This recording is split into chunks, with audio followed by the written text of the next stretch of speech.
question I have for you is, most of my clients are coming in talking about every new app under the sun, right? Particularly for women. And it sounds, I mean, a part of me is trying to listen authentically to my clients, and part of me is jumping out of my skin. How do you live in this world? People seem to be getting addicted to the messages that don't even land in communication. How do we navigate this world and creating some sense of safety and progress within, and where people don't always have the best intentions or the same intention you have? Well, when you go on a dating app, no one has been screened, right? And a lot of people go on dating apps because they're in heartbreak, or they're lonely, or their kid, or somebody says, go on a date, go on a dating app, see what you can do. But there's no self-responsibility of, wait a minute, if I put myself on this app, I could crush somebody because I'm not ready, right? I could really impact someone's life in a negative way. Most people don't do that. There's an assumption that if you're on a dating app, you want a relationship. And everybody needs to forget that first and foremost. Some people are on it to pass time. It becomes gamified. So they're not built to get you into a relationship. They're built to keep you in the app. So there's a reward if you swipe left. There's a reward if you swipe right. And people are getting addicted to the attention. And then if you're not succeeding on a dating app, you could think that dating in general is terrible. But it's not dating that's terrible. It's this vehicle. It's this one application that is hindering you or preventing you. So there's a false illusion that you're going to have more deal flow, but it ends up being a lot less, because if you're going to spend 7 to 10 hours utilizing a dating app during a week, you got to consider, how much money do I make? What is my hour worth to me? And then what is the ROI on all of that swiping? Because you might swipe on 400 or 500 people in any given month, and you might end up having maybe 10, 15 chats that don't go anywhere, and maybe one phone call. That's not a great ROI. But to me, a dating app, when someone says, yes, I've swiped right on you, that's tantamount to the old days before we had the apps, where I walked into a restaurant, you were sitting there, you looked up and I looked up, and then we went on to our different tables. That's all that it is. It's a look up. And I think if people realize that, they won't attach themselves to, why didn't this person get back to me? Or why did they ghost? They didn't really ghost. It's just, there's limited focus on these things because there's always somebody behind you. So it's just a vehicle. It's just the car that got you to the connection. It's not the connection itself. But a lot of people don't know how to be, because it's a public space, they don't know how to be vulnerable in their profile. They talk more about what they do instead of who they are. And when we don't talk about who we are, and we don't know how to connect and ask the right questions and have the right reason for the connections, these things are very easy to dismiss and walk away from. And it looks like ghosting. And then it feels like you've been rejected. When in reality, you haven't been rejected. The person has no idea who you are. So I think people are using it as a meal instead of a side dish, right? It's just the side dish. I would recommend that people only spend maybe an hour a week on it. Like, really sit down and just take like maybe 30 minutes on a Wednesday or 30 minutes on a Sunday, dive in and see who's there, make some nice connections, because you can't get hurt by expressing yourself. Like, there's zero chance of harm there. And just take it in stride, because it doesn't represent the entire dating world. It's just one way people date. And contrary to popular belief, not every single person is on a dating app. But now with COVID and the lockdown, dating app usage is up, but the amount of people that are connecting is down because of the trust you mentioned. And because people don't know how to emote. They don't know how to write a great text. They don't know how to get on a Zoom or a FaceTime or even on a phone call and make it impactful and meaningful without completely weighing it down. So can you be light and airy and add value to somebody's day and have a meaningful conversation? Yes, of course. But if you're not trained how to do that, it's easy just to kind of go, you know what, to what end? Why would I be connecting with anybody right now? But there is data and there is proof that people are connecting right now and actually creating profound relationships because they can't meet, because they're connecting in this way, and without that physical default of, let's kiss, let's hop in the sack.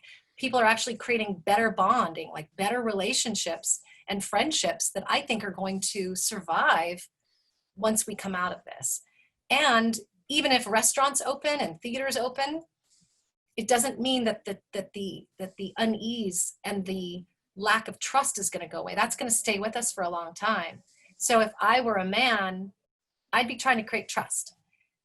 A lot of the women are calling us every day to say, these men during lockdown, during this very scary time where we've got almost 100,000 people who have passed away from this virus, are saying, let's meet tomorrow.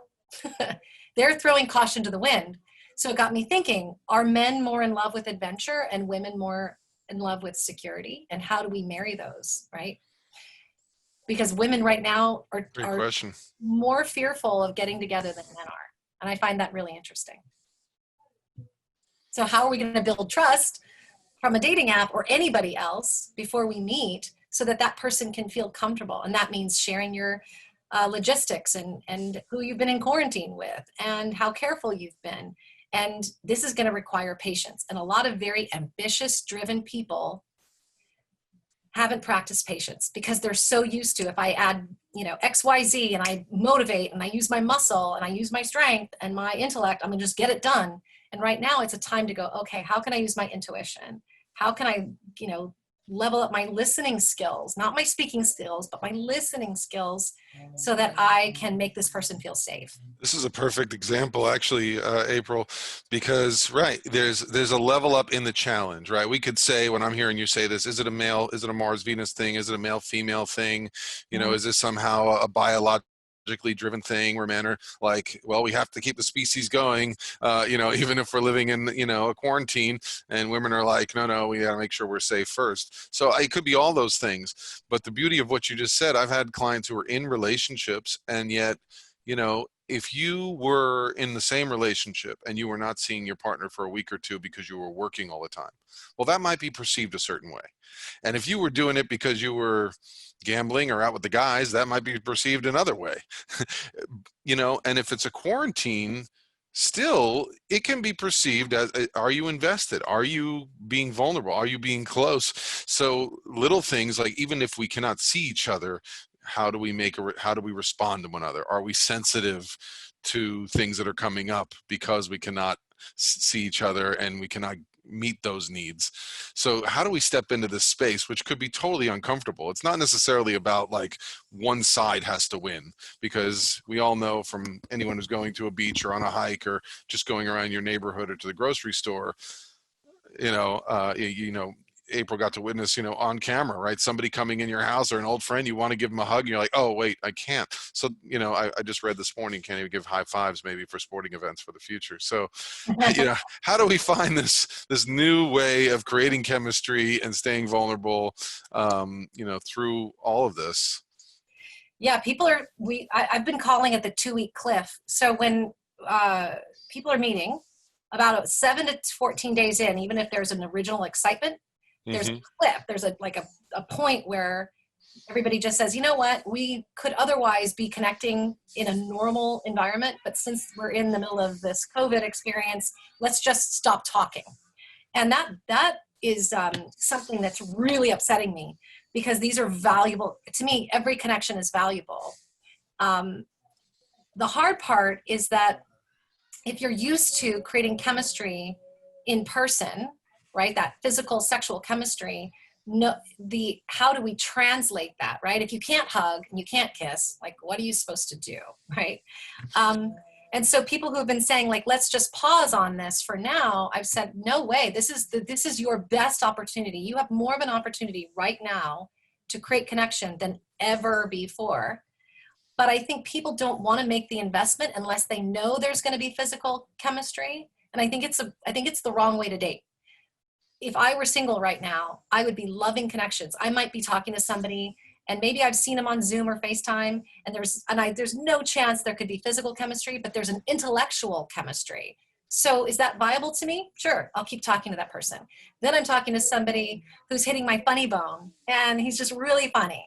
Maybe he's too young or too old, but I'm laughing, and so there's value add. So I'm going to keep talking to that person. Or there's somebody that I have an emotional connection with or a spiritual connection with. To me, it wouldn't matter what is the end goal, what is the end result. It's the experience. So if we fell in love with, let me just experience these conversations, as long as there's value add, I'll keep them going. And that's the hard part for a lot of people to learn, because they don't want to invest unless they know that there's a outcome.